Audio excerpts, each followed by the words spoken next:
Bonjour les belles dames, j'espère que vous allez super bien ce matin. Ce matin, j'aimerais te parler des cadeaux empoisonnés. Et oui, ce n'est pas tous les cadeaux qu'on accepte. Comme d'habitude, nous prendrons un verset biblique. Proverbe chapitre 23 et le verset 6 à 8. Ne mange pas le pain de celui dont le regard est malveillant et ne convoite pas ses friandises, car il est comme les pensées de son âme. Mange et bois, te dira-t-il, mais son cœur n'est point avec toi. Tu vomiras le morceau que tu as mangé et tu auras perdu tes propos agréables. Si tu ne veilles pas sur ton cœur, si tu ne veilles pas sur tes pensées, tu vas accepter des cadeaux juste pour les accepter, tu vois. Quelqu'un va venir te proposer un contrat de travail alléchant là, tu vas prendre. Quelqu'un va venir te donner, va t'inviter à manger, tu vas sortir. Quelqu'un va te promettre un emploi, tu vas juste y croire. Et puis tu vas te mettre à sa merci. C'est-à-dire que d'autres même deviennent souvent le tinda. Tinda veut dire que tu es l'esclave de la personne. Tout ce que la personne te demande de faire, tu commences seulement à faire. Nous prendrons d'abord ce point-ci. Prie, la prière. C'est pourquoi je nous exhorte chaque semaine à être des femmes spirituelles. Prie avant d'accepter un cadeau, oui. Même si ce n'est pas une longue prière, même si ça nécessite une prière rapide en fait sur le champ là, prends le temps de prier avant d'accepter un cadeau. Il y a des gens qui ont accepté des cadeaux comme ça, qui les ont amenés dans la tombe. Je dis bien dans la tombe. Déjà, toi, tu acceptes le cadeau de n'importe qui, de tout le monde. Tu sais même pas si c'est doué d'une bonne intention. Tu sais même pas si la personne t'offre ce cadeau-là pour te corrompre à l'avance, oui. Tu connais même pas, tu sais même pas quel est l'état d'esprit qui anime cette personne-là. Mais tu prends néanmoins son cadeau. Cela peut être une corruption spirituelle, morale, matérielle. Lorsque peut-être la personne va vouloir des faveurs inappropriées, oui, la personne te donne les cadeaux à l'avance parce que la personne sait que tu céderas. C'est pourquoi tu dois veiller sur ton cœur, sur tes pensées et surtout sur ton caractère. Tu dois forger ton caractère à être une personne forte. Oui, tu n'es peut-être pas de nature à avoir un caractère fort. Bon, si c'est même dans le cas, ne prendons pas les cadeaux. Ne les prendons pas, puisque après, tu te sentiras obligé d'accorder des faveurs ou même de te mettre dans des corruptions inutiles dans lesquelles tu n'aurais pas voulu être. Tu vas même commencer à donner des éloges à cette personne-là. Même la personne fait du mal. Tu vas dire, ah non, ce n'est pas elle le problème. Vraiment, c'est les autres le problème. Oui, parce que tu as commencé à manger ses cadeaux. Parce que tu as commencé à prendre ces choses. Parce que tu as commencé à manger son argent. Donc toi, tu n'as même plus une vision claire, en fait. Au fond de toi, tu sais que la personne, c'est pas une bonne personne. Mais comme il faudrait que tu lui donnes des éloges et puis la personne se sent aussi flattée, tu te mets dans cet engrenage-là. Parmi ces cadeaux-là, il y a des services rendus mal intentionnés. Quelqu'un te rend un service, oui. C'est toi qui viens vers la personne et quelqu'un te rend un service. Mais tu ne connais pas ses intentions.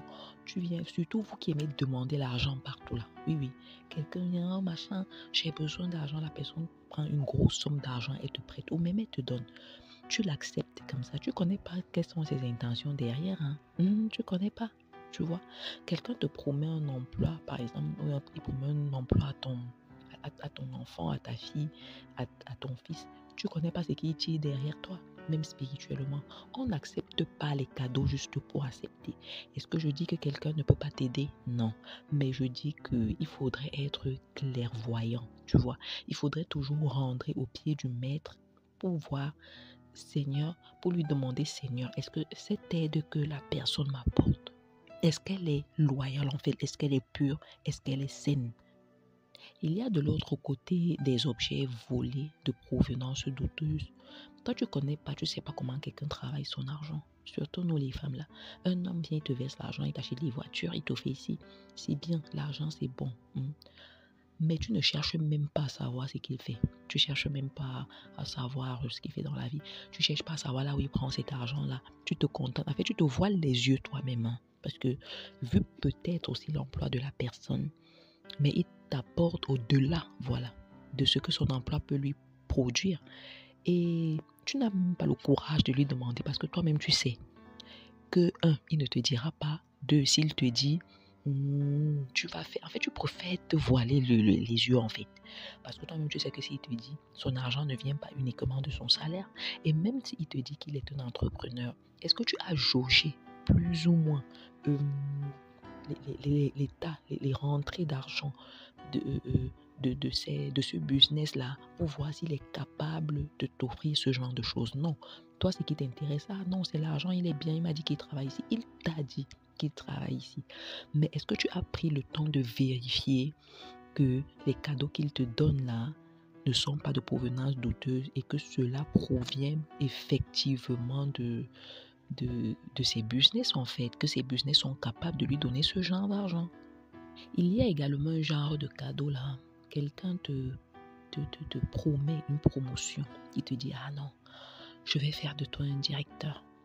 Je vais faire de toi quelqu'un, non? Je vais bousculer pour que tu aies ce poste-ci. Ne t'en fais pas. Tu sais quand même qui je suis, non? Ok. Tu deviens quoi? Son larme. C'est ce que je disais un peu plus en avant, son Tinder en fait. Maintenant, toutes les petites commissions, même les commissions sales, c'est toi qui vas les faire. Donc toi, tu te mets dans un engrenage où non, je cherche seulement mon poste. Être humble, c'est bien. Être serviable, c'est très bien encore. Mais ne sois pas serviable bêtement parce que tu cherches ton intérêt. Oui, voilà la différence. Il y a des gens qui sont serviables, c'est pas de nature. C'est uniquement parce qu'ils cherchent leur intérêt. Du coup, en général, d'ailleurs, ce genre de choses ne marche pas. Quand tu te retrouves à la fin que tout ce que la personne t'avait promis, finalement, tu ne l'as pas eu, tu deviens tout bête, tout malheureux, tout honteux. Entre-temps, tu as déjà fait beaucoup de ces sales besognes. Mais quand tu es à côté de ce genre de personne, tu n'as même plus le courage de lui dire la vérité. Hein. À défaut, si tu es une femme de caractère, si tu es une femme spirituelle, si tu es une femme qui marche avec Dieu, prends ton courage à deux mains, tu fais asseoir la personne pour lui dire vraiment, ça là que tu fais, c'est pas bien, ça là, c'est pas bien. À défaut, vraiment, enlève tes pieds, quitte-toi dans ça.